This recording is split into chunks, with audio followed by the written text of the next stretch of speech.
Hello everyone. इससे पहले वाले वीडियो में हम प्रॉपर्टीज़ पढ़ रहे थे, उसी को अभी हम लोग कंटिन्यू करेंगे। ठीक है, तो ये है तुम्हारा property number 3, that divergent curl A equal to 0। इसका स्टेटमेंट भी ऐसे ही आएगा, the divergent of a curl of a vector A. अब देखो कर्ल की बात हो रही है ना, तो यहाँ पे हमारा वेक्टर फंक्शन लगेगा। यही अगर हम डाइवर्जेंट या ग्रेडियंट की बात कर रहे होते तो हमारा क्या होता है, स्केलर फंक्शन लगता है। ये चीज़ हमें पता है कि अगर हम ग्रेडियंट या डाइवर्जेंट निकालते हैं तो वो हमेशा हमारा क्या होगा, स्केलर फंक्शन में निकलेगा। और अगर हम कर्ल की बात कर रहे हैं तो वो हमेशा हमारा वेक्टर फंक्शन में लगेगा। तो ये हमारा हो जाएगा कि the divergent of curl of any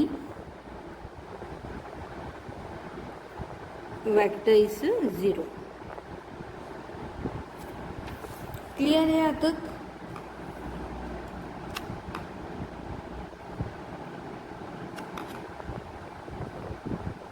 sorry divergent हमारा लगता है स्केलर फंक्शन में, सॉरी ग्रेडियंट हमारा लगेगा स्केलर फंक्शन में, है ना। और कर्ल वेक्टर, हाँ चलो सही है। चलो इसको कंटिन्यू करते हैं। तो हमें देखो क्या निकालना है, डाइवर्जेंट यानी डॉट प्रोडक्ट, कर्ल यानी क्रॉस प्रोडक्ट इक्वल टू 0, यही हमें निकालना है। तो हमने माना लेट ए हमारा क्या है, कांस्टेंट है, तो कांस्टेंट वेक्टर की वैल्यू क्या हो जाएगी, a1i plus a2j plus a3k। तो कर्ल क्रॉस ए हो गया हमारा ijk d by D x d by D y and d by D z. ये हो गया हमारा a1 a2 a3। यानी डेल क्रॉस ए की वैल्यू निकालूँ मैट्रिक्स यूज़ करके, तो ये मेरा हो जाएगा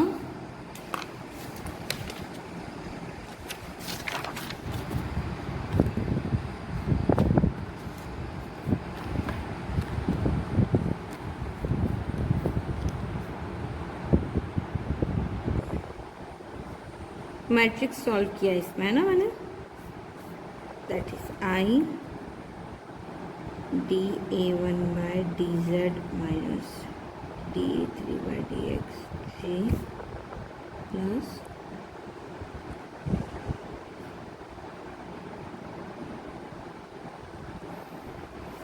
के। अब हमें डेल क्रॉस ए निकालना है, तो ये मेरा हो जाएगा डेल की value I D by D X plus J D by D Y plus K D by D Z dot del cross A की वैल्यू सीधा यहाँ से लिख लूँगी। ठीक है, तो ये मेरी हो जाएगी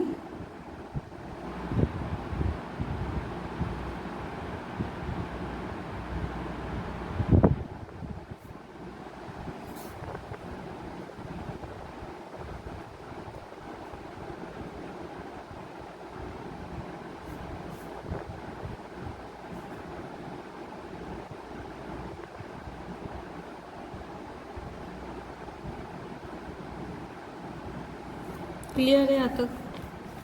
अब देखो आई डॉट आई तुम्हारा हो जाएगा यानी d by D x of d y by A cube, यही A3 यही आएगा तुम्हारा। आई डॉट आई करवाया है ना मैंने, minus del square A2 del X del Z I dot I 1। Similarly J के लिए करा लो, तो ये हमारा हो जाएगा del square A1 del Y del Z minus del square A3 del X del Y plus del square A2, ये हो जाएगा del X del Z minus del square A1 del Z and del Y. अब देखो ये वाला term तुम्हारा same है, ये कैंसिल आउट हो जाएगा। ये वाला डेल एक्स डेल जेड ये भी सेम है, ये भी कैंसिल आउट हो जाएगा, और ये भी। यानी फाइनल आंसर हमारे पास बचेगा 0। और यही हमें क्वेश्चन में प्रूव करना था, that del dot del cross A equal to हमारा 0 होता है। यानी del dot del cross A equal to हमारा 0 हो जाएगा। क्लियर है यहाँ तक? अब देखते हैं प्रॉपर्टी नंबर 4।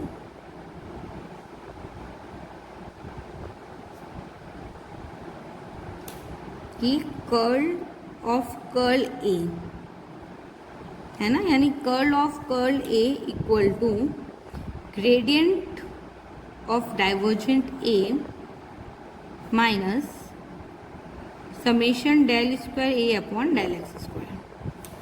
क्लियर है? हमें प्रूव करना है that curl dot curl A equal to gradient divergent A minus summation del square A del x square.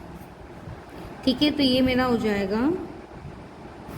अच्छा, इसको नोटेशनल फॉर्म में लिखो तो देखो, कर्ल ये तुम्हारा cross product curl cross A equal to ये तुम्हारा ग्रेडियंट डाइवर्जेंट ए माइनस, अच्छा देखो डेल स्क्वायर वाला तो जो तुम्हारा फंक्शन था वो क्या होता है, लाप्लासियन इक्वेशन ऑपरेटर पढ़ा है, यानी डेल स्क्वायर और ये हो जाएगा ए।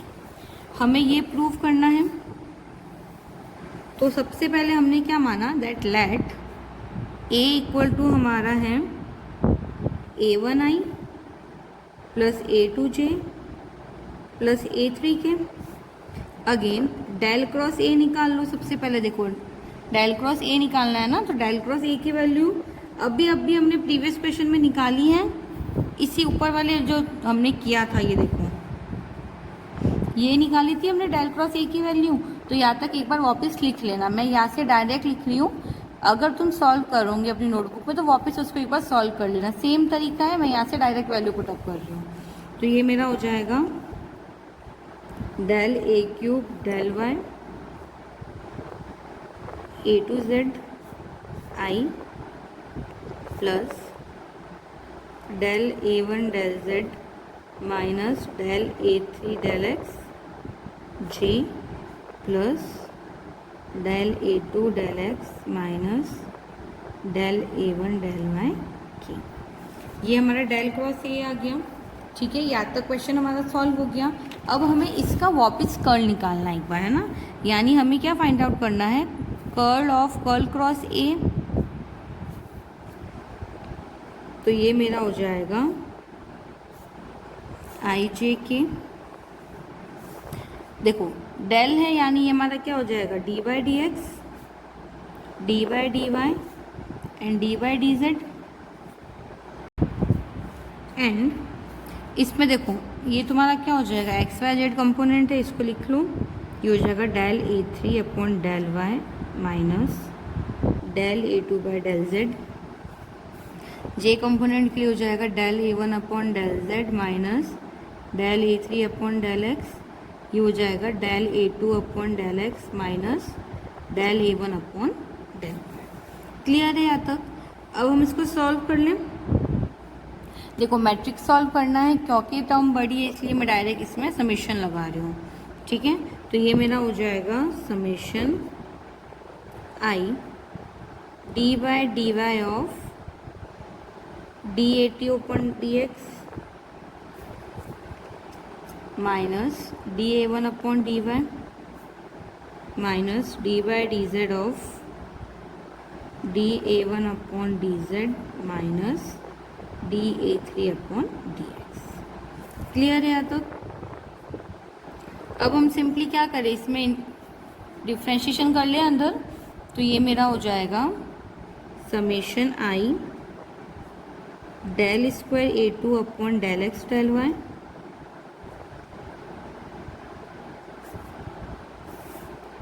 है ना, minus del square A one del Y square minus del square A one del Z square minus minus plus del square A three upon del X del Z. Clear है यहाँ तक?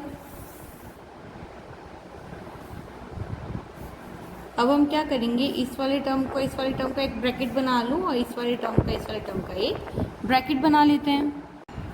So bracket देखो कैसे बनेगा, ये हो जाएगा summation आई, इस वाले टर्म का ब्रैकेट बनाना था हमें, तो ये हो जाएगा del square A two upon del X del Y plus del square A three upon del X del Z minus del square A1 del Y square plus del square A1 del Z square. यहाँ तक clear है? अब इसमें से मैं क्या करूँ, del square sorry d y d x common निकाल लो, तो ये बचेगा dA2 upon dy plus dA3 upon dz minus del square A1 upon del Y square plus del square A1 upon del Z square. अब इसमें मैं क्या कर सकती हूँ, एक बार इधर देखो, del square A1 upon del x square का प्लस एंड माइनस, तो कोई इसमें चेंज नहीं आएगा इक्वेशन में, तो ये मेरा हो जाएगा summation i D by D x of dA1/dx dA2/dy plus dA3/dz। इसमें ऐड किया है, इसमें से माइनस कर लेंगे, तो ये हो जाएगा del square A1 upon del x square plus del square A1 upon del Y square plus del square A1 upon del Z square.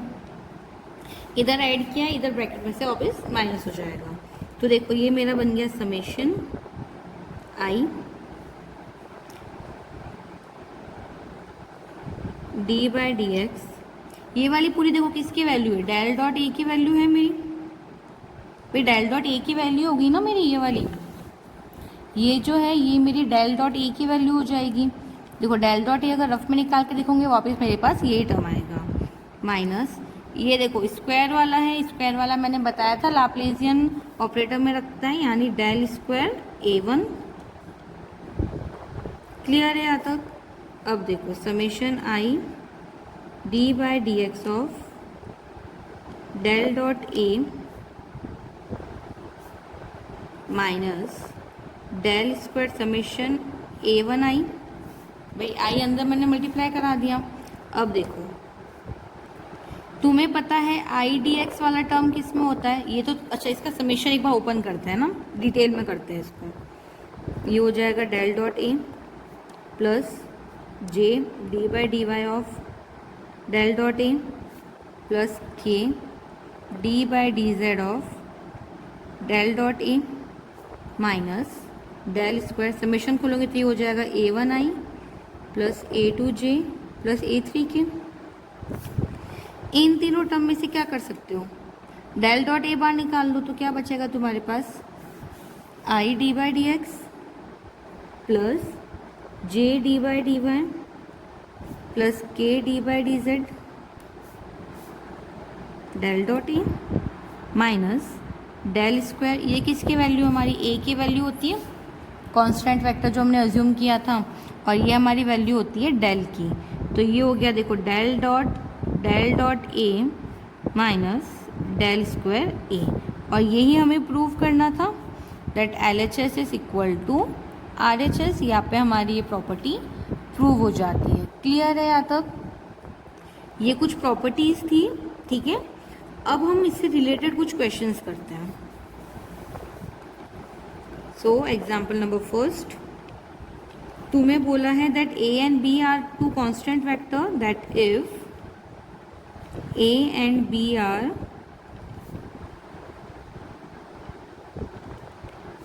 constant vectors and are equal to xi plus yj plus z के, सबसे पहले हमें prove करना है that divergent r cross a cross b equal to minus 2b dot a। ठीक है, तो सबसे पहले हम क्या करेंगे,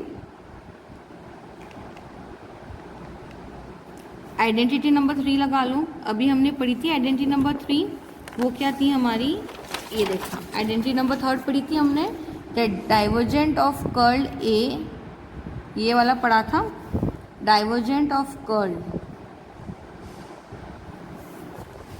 एक सेकेंड विजिबल नहीं हो रही होगी, that divergent of curl A equal to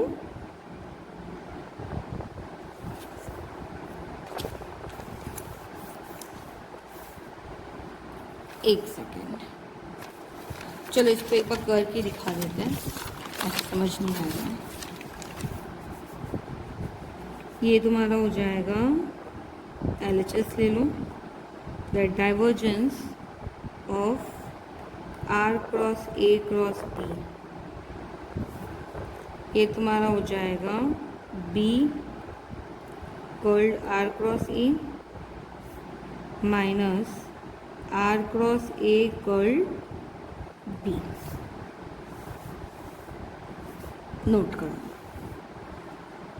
उसमें से नहीं समझ में आएगा, यहाँ पे मैंने इसी का मतलब लिख के बता दिया तुम्हें ना कि divergent R cross A cross B तुम्हारा क्या हो जाएगा, B curl of R cross A minus R cross A curl of B। ठीक है, अब देखो हमने माना that let A equal to A1I plus A2J plus A3K, ये तुम्हारा कांस्टेंट वेक्टर है ही है। सबसे पहले R क्रॉस A की वैल्यू निकाल लो, तो ये तुम्हारी हो जाएगी IJ के, R के लिए तुम्हें R की वैल्यू भी पता है XI plus YJ plus Z के हैं, यानी XYZ, एंड ये हमारा हो जाएगा A1 A2 एंड A3। इसकी वैल्यू निकाल लो, तो ये मेरी हो जाएगी YA3 minus ZA2 I plus ZA1 minus XA3J plus XA2 minus YA1 के। अब इसका कर्ल क्रॉस A निकाल लो, तो तुम्हें वैल्यू मिल जाएगी, इसकी वैल्यू हमें मिल जाएगी, देखो summation I d/dy of XA2 minus YA1 minus d/dz of ZA1 minus XA3, ये हो जाएगा summation I minus A1 minus A1, ये हो जाएगा equal to -2 summation -2A1 I, summation खोलूँगे तो ये हो जाएगा -2A। देखो समेशन खोलने पर हमारा क्या हो जाएगा, A1I A2J plus A3K -2A हमारा कॉमन, और ये आंसर हो जाएगा हमारा -2A।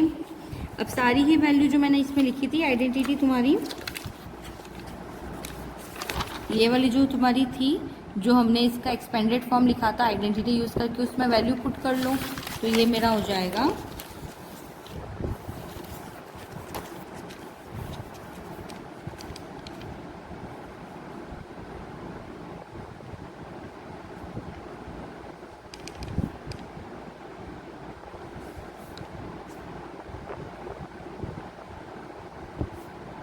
अच्छा, कर्ल बी तुम्हारा क्या हो जाएगा, 0 हो जाएगा, क्योंकि बी ए कांस्टेंट टर्म है ना। नोट कर लेना that curl B equal to सीधा तुम्हारा 0। सारी वैल्यूज रख लो उस फॉर्मूले में, तो ये हो जाएगा बी डॉट ए माइनस 0 यानी 2b डॉट ए, और यही हमें प्रूव करना था। सो आई होप क्वेश्चन भी सभी को अच्छे से क्लियर होंगे। इसके आगे का हम लोग नेक्स्ट पार्ट में करेंगे। Thank you. अच्छा, एक और चीज़, क्वेश्चन कंप्लीट करने से पहले कुछ एक फॉर्मूलाज थे, एक बार वो नोट कर लेना है ना। ये हम डायरेक्ट फॉर्मूला यूज़ कर लेते हैं, इसलिए एक बार इसको नोट कर लो। क्वेश्चन के पहले बताना था, रह गया था, इसलिए इसको एक बार लास्ट में एक बार नोट कर लेना, ठीक है। सेकंड,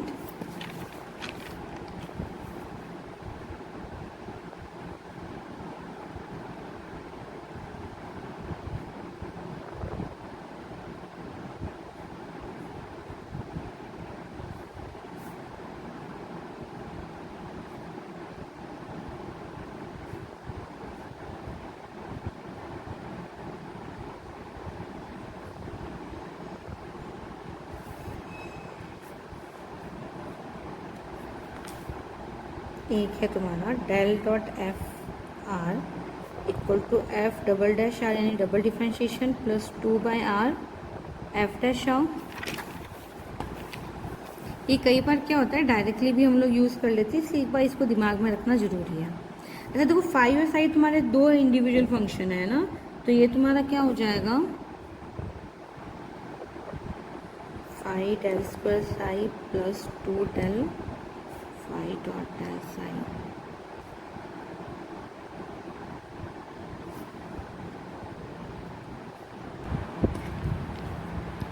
तुम्हारा divergent F del G equal to F del square G plus del F del ji.